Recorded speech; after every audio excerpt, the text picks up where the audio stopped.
How to create a recipe from scratch in Quick. Look, we go to the screen, we go to the recipes section, we search for a recipe. Notice that we have the plus sign in the top left part. We select it. We have the option to add the photograph. In this case, we could select the default icon, the temperature section, the time, and the ventilation, which we can adjust to be higher or lower by moving it down here.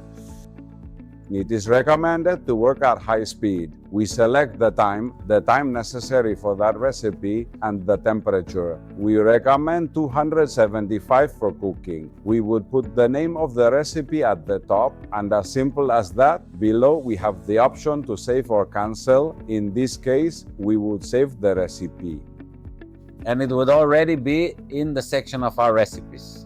And now we are going to a real case. We are going to record a nachos recipe. We are going to include the photograph of the nachos. We have the USB, we have the slot at the bottom of our Quick.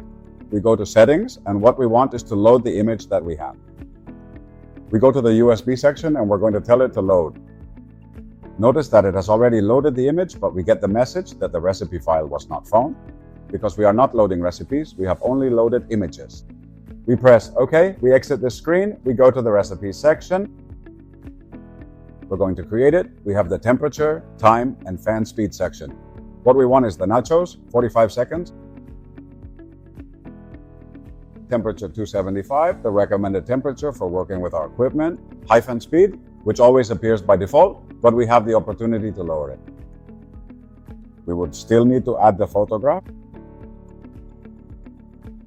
We select the photograph that we have right here, and then, quite simply and finally, we proceed to enter the name.